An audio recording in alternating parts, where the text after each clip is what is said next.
Amém, queridos irmãos, chegamos à terça-feira, terceira semana. Nessa terceira semana, o título geral é A Cruz ou o Ascetismo. O título da terça-feira: A fé vem pela palavra que opera em quem crê. E o versículo 1 Tessalonicenses 2,13. Outra razão ainda temos nós para incessantemente dar graças a Deus é que, tendo vós recebido a palavra que de nós ouvistes, que é de Deus, acolhestes não como palavra de homens, e sim como em verdade é a palavra de Deus, a qual com efeito está operando eficazmente em vós os que credes. Senhor Jesus, nós te agradecemos, Senhor, mais uma vez por mais um dia que o Senhor nos dá, um dia que nós podemos desfrutar aquilo que o Senhor tem para nós. Desfrutar das tuas misericórdias, da tua graça, superabundante graça. Desfrutar da tua palavra, do teu Espírito. Nesse dia, Senhor, queremos tocar nas coisas celestiais.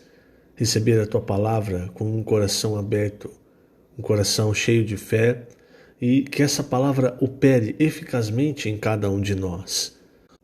Nosso desejo, amado Senhor, é cada dia mais ser lavados, santificados por Tua Palavra, de modo que possamos Te servir de maneira agradável, de acordo com a Sua vontade. Fala conosco hoje, Senhor, e até o final dos tempos.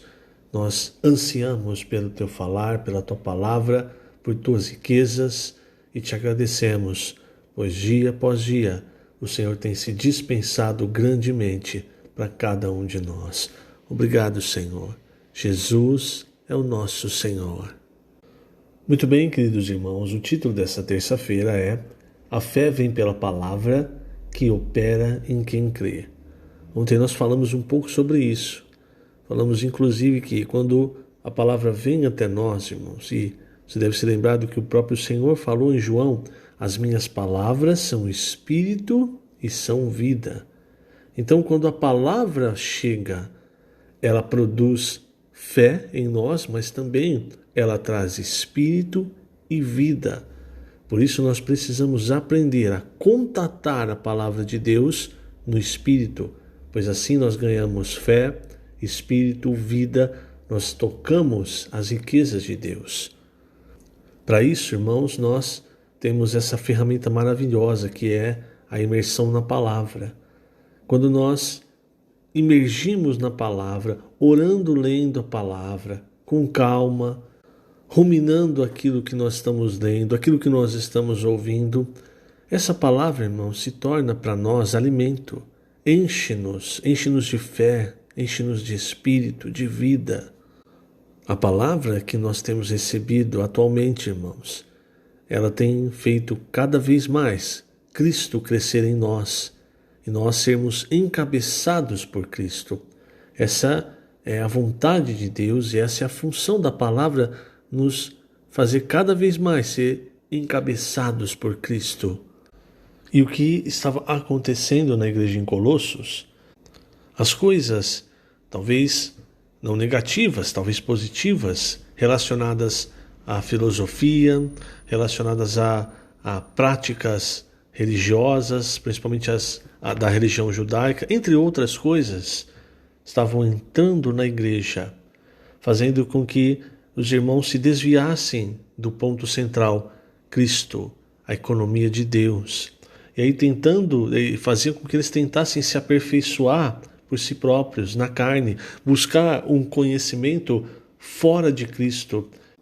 Isso tudo, irmãos, é muito perigoso, porque nós vamos para um terreno onde, na verdade, é Satanás, o inimigo de Deus, que consegue operar, consegue atuar bem, consegue nos enganar. Então Paulo chega até a dizer aos colossenses para que eles tomassem cuidado, para que ninguém os enredasse, seja com filosofia, seja com ideias religiosas, seja com os rudimentos do mundo. Nós precisamos perceber, irmãos, a centralidade de Cristo na obra de Deus e principalmente perceber isso na nossa vida. Porque talvez você pense assim, mas eu estou tão longe de ser enredado por filosofia, gnosticismo, ascetismo, essas coisas estão tão longe de mim que eu nem me preocupo. Mas, irmãos, o princípio é o que é que está ativo na sua vida e que está te afastando de Cristo, do encabeçamento de Cristo ser o cabeça, ter a primazia sobre todas as coisas. Então pode não ser filosofia, pode não ser rudimentos do mundo, mas se há algo que toma o nosso tempo, irmãos, que não permite que nós desfrutemos da palavra, que nós tenhamos tempo de oração, tempo para imergir na palavra, enfim. Se nós precisamos ver como é que está o nosso tempo, onde nós estamos gastando. Isso, irmãos, nos mostra o tamanho de Cristo na nossa vida, da palavra de Deus. E se você perceber que está restando muito pouco ou quase nada, talvez você não tenha sido enredado por filosofia, gnosticismo, ascetismo, mas talvez haja outra coisa, tirando a centralidade de Cristo da sua vida. Nós precisamos tratar com isso, irmãos. Por isso é tão importante ouvir a palavra.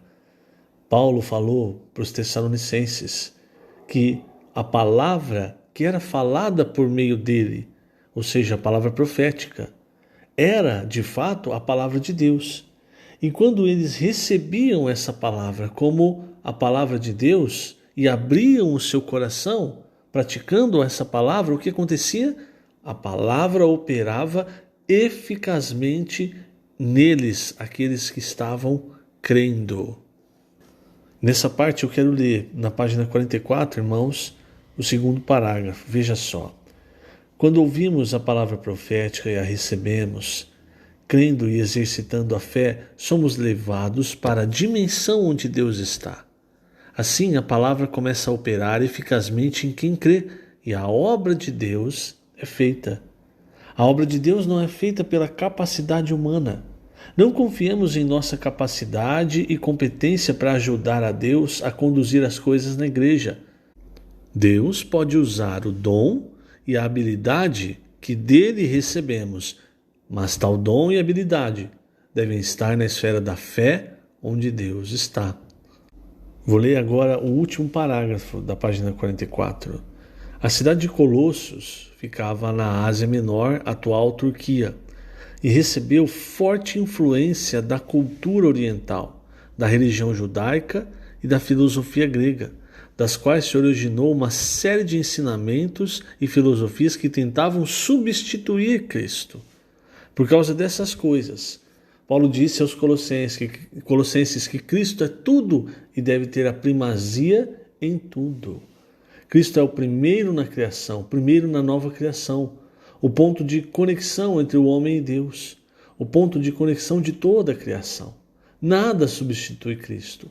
Mas por não estarmos acostumados a viver pela fé, seguindo a palavra profética, os colossenses agarraram-se à cultura e à filosofia, surgindo daí o embrião do gnosticismo, movimento religioso que combina misticismo e especulação filosófica. Então, veja, querido irmão, querida irmã, são planos diabólicos para nos afastar de Cristo. Daí, eu repito, a importância da palavra de Deus. Da palavra Logos, que nós devemos ler, ruminar, orar e ler, não é? Emergir na palavra, e também na palavra Rema, essa palavra que nós temos ouvido, essa palavra que tem nos enchido com o Espírito, essa palavra tem feito a obra de Deus. Essa palavra nós precisamos também, irmãos, emergir, mergulhar, ser tocados. Muitas vezes o Senhor quer falar algo conosco, Ele toca num ponto e nós recusamos, falamos, não, Senhor, isso aqui eu não vou mexer agora não. E isso, irmãos, retarda o trabalhar de Deus em nós. Quantas vezes, irmãos, nós fomos iluminados por uma palavra, uma mensagem que nós ouvimos. É por isso que nós precisamos acompanhar a palavra com fé, deixar que ela opere eficazmente em nós. E aí entra o princípio que nós vemos em Isaías 55, que quando o Senhor fala, a palavra de Deus, ela tem um propósito e ela não volta vazia. E ela faz o quê? ela dá semente ao semeador e pão ao que come. Então, irmãos, é para nós nos alimentarmos, mas é para nós também usarmos a palavra para pregar o Evangelho, para cuidar dos irmãos, para que essa palavra seja como uma semente que vai germinar no coração das pessoas. Um ótimo termômetro espiritual para saber se a nossa condição espiritual está adequada, irmãos, é a palavra de Deus. Quão próximos nós estamos da palavra, o quanto de tempo nós despendemos no nosso dia para ter contato com a palavra. Quanto mais longe nós ficamos, irmãos, mais endurecidos nós ficamos e mais à mercê dessas coisas que não são Cristo. Mas quanto mais nós nos aproximamos do Senhor, através de receber a sua palavra com fé, irmãos, o desejo de Deus é revelado para nós e a imagem de Cristo é cada vez mais formada no nosso interior. Então vamos cada vez mais, irmãos, ouvir a palavra com fé, mergulhar na palavra e diante do Senhor, para que o Senhor nos revele, nos mostre o caminho, para que o Senhor trate com aquilo que tem no nosso interior, não agrada, aquilo que esteja atrapalhando, qualquer coisa que esteja tirando Cristo da posição que lhe é devida, posição central na nossa vida, como o cabeça. Que o Senhor te abençoe grandemente nesse dia. Lembrando, nós estamos colocando essas gravações no YouTube da Igreja em Ribeirão Preto. Jesus é o Senhor.